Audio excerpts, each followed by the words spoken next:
of the Opposition. Mr Speaker, my question's to the Prime Minister.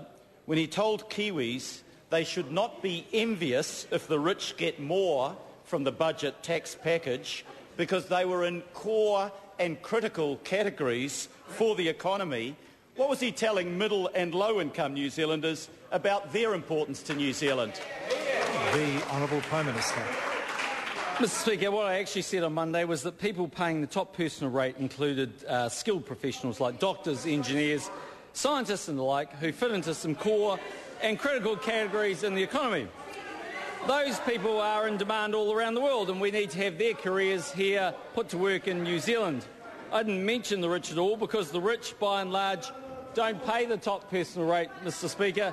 Really wealthy people will probably find they are paying considerably more tax as a result of the budget tomorrow, not less. The Honourable Leader of the Opposition. Speaker, if the tax switch that the Prime Minister talks about is to be revenue neutral, as he claims, why is he telling middle and lower income Kiwis struggling to meet rising costs that they should get less so that higher income earners can get an even bigger slice of the pie?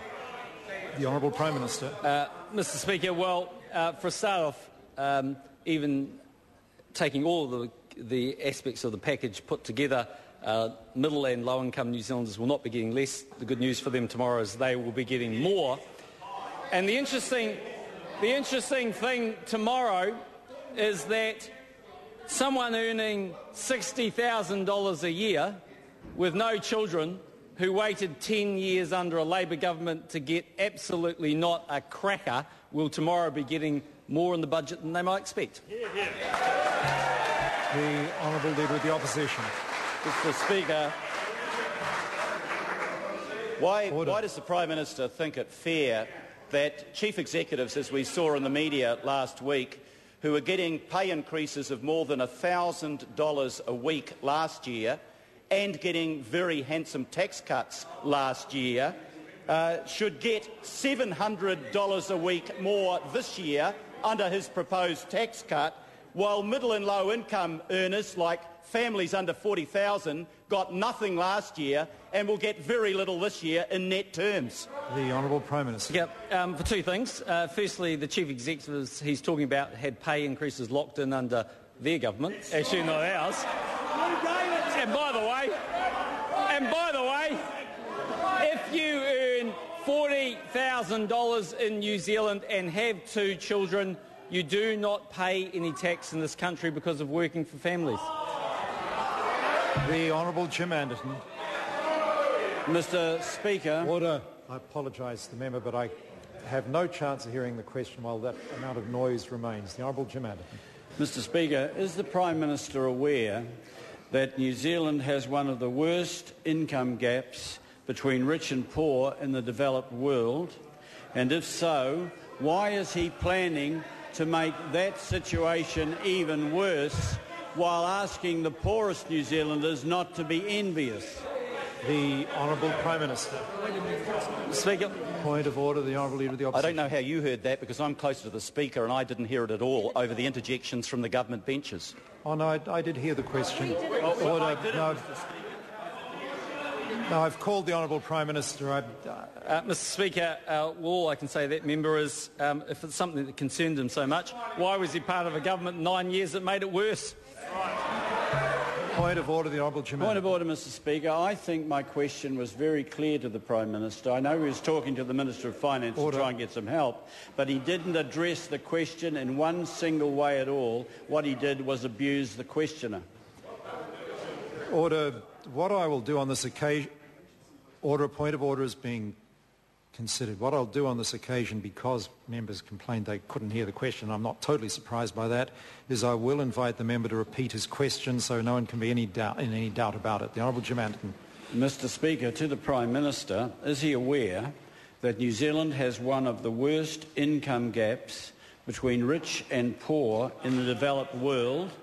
And if so, why is he planning to make it even worse while at the same time asking the poor not to be envious? The Honourable Prime Minister. Mr Speaker, well, what I am aware is it became worse under the Labor government. that Jim Anderton was a member of, and I'm also aware.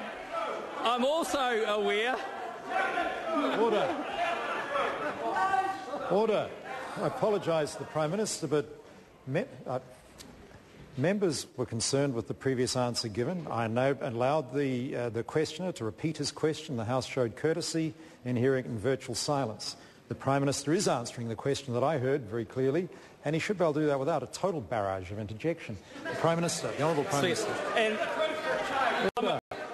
I'm acutely aware that there are low-income New Zealanders who would like to earn better wages, and the fastest way to do that is have good economic leadership. For 9 years we waited for that, and it never came. Tomorrow the bus is arriving here in Parliament. The Honourable Leader of the Opposition. Mr Speaker, how will average wage and salary earners be better off when banks are forecasting that with GST increases, inflation will rise to or above 5% over the next year, when the same forecasters are saying that the average wage will go up probably by less than 3%? How will they be better off? The Honourable Prime Minister.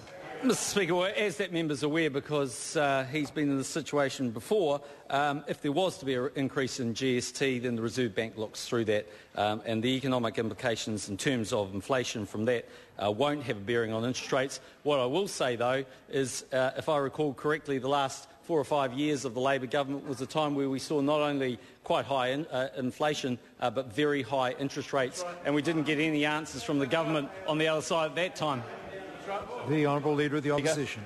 Mr Speaker, how does the Prime Minister intend to stop any increases in property tax simply becoming a rent tax that is passed on and adding to the burden of the 30% of New Zealanders who rent their homes?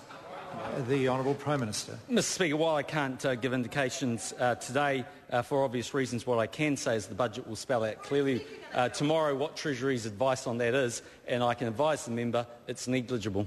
The Honourable Leader of the Opposition.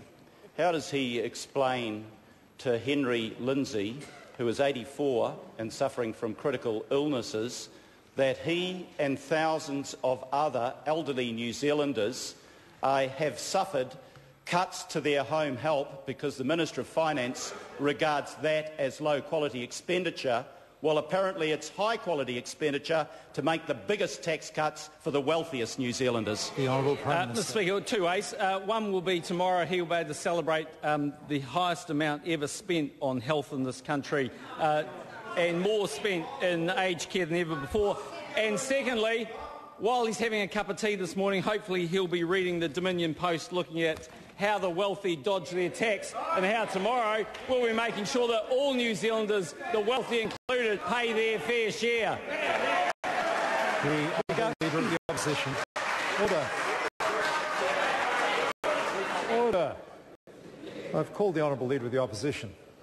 Speaker, can the Prime Minister confirm that the article in the Dominion Post says that the way you close the loophole is actually you open it up so everybody can get through it? It's a bit like saying you close a breach in a prison wall to stop one prisoner getting out and knocking down the wall so everyone can get out. The Honourable Prime Minister. Mr Speaker, no actually, but what I am aware is that in this very article from the Dom this morning, the financial author Martin Hawes said he would be surprised if any of the richest Kiwis paid the top income rate, and if they did, it would only be a tiny fraction of their income. John Shewan, the highly respected tax partner, and rightfully so, said trusts were, quote, breeding like rabbits in the South Island. And Mr Speaker, the Dominion Post has quite rightfully worked out that there are a lot of New Zealanders who are high income earners who are not paying the top personal rate, and maybe we should tighten up the tax system so they pay their fair share. Question number 3, Nicky Wagner.